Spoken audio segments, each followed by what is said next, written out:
The new bill would allow drivers to use their leftover parking minutes when they move to another meter. In other words, the receipt that I got from this Muni meter in the East Village is now valid here in Chelsea as well. As the weather continues to get warmer, gas prices continue to rise. The price for a gallon of regular unleaded at this station here on Houston Street is now $4.49. Construction resumed today on the extension of the number 7 subway line, just a week after a crane collapse killed one worker back there and injured 3. On a normal Monday morning, the Long Island Railroad's West Side Yard would be empty, but this morning signal problems have left trains stranded, unable to leave Penn Station. Poverty is on the rise once again in New York City. Census figures show 1 in 5 New Yorkers is living below the poverty line. Witnesses say the cab pulled out of this driveway against the light, colliding with the biker over here and leaving him seriously injured.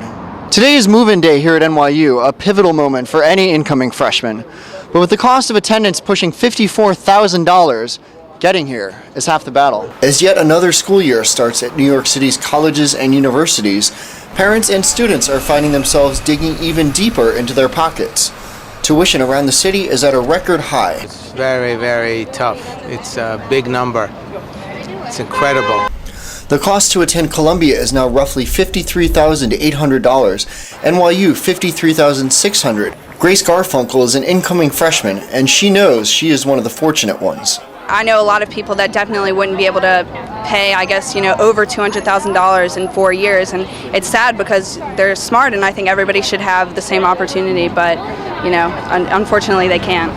Financial aid support has failed to keep up with the rising cost of tuition, according to the National Center for Education Statistics, and that leaves students footing the bill. It just furthers the divide between the haves and the have-nots. I was really lucky that I managed to go to NYU, and I really love my time here, but if it weren't for the scholarships I got and the low-cost loans, I wouldn't be able to. The one bright spot is public institutions, which despite similar increases are still relatively affordable. For example, the cost to attend FIT if you're from New York State is about $15,900. But if your high school senior still has his or her heart set on NYU or Columbia, get ready to pay. In Greenwich Village, this is John Krinjak reporting. Starting today, it's going to cost you even more to get around New York City if you take the subway or the bus. The MTA instituting a series of fare hikes across the board. This monthly Metro card is now going to cost you $104, $29 if you buy a weekly card.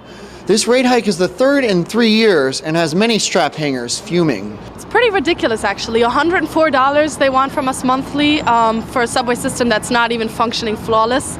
I, as a college student, definitely can't afford, so I don't see any positive benefits coming from this fare hike. Now, the MTA says these fare hikes are necessary to shrink their budget gap. The agency blames that gap in part on the state miscalculating how much revenue could be brought in from transit taxes and fees. But no matter who you blame, looks like these people are going to be left footing the bill yet again. We're live on the Upper West Side. I'm John Krinjak reporting. The Hudson Yards project bills itself as New York's next great neighborhood. But the question is, how much of that great new housing will actually be affordable? When you check into a hotel, you expect the room to be sanitary, but our undercover investigation reveals a much different picture. The mercury hit a record 94 degrees today. People from all over the city are flocking to cool spots like Christopher Street Pier.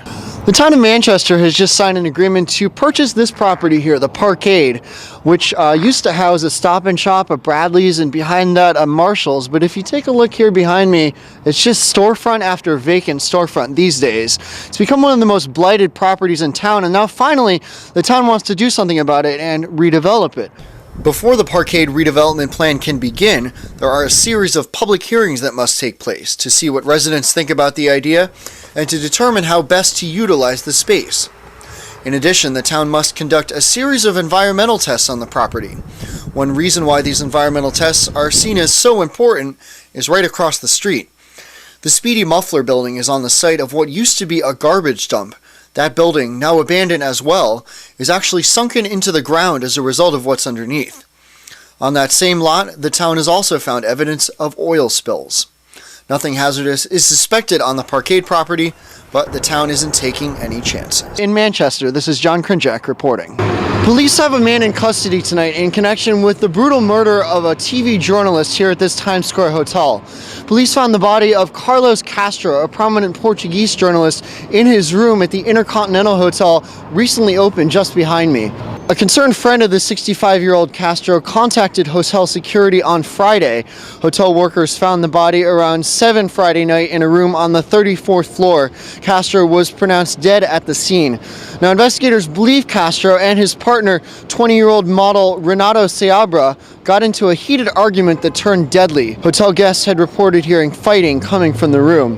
Seabra remains in police custody, listed as a person of interest as this investigation continues.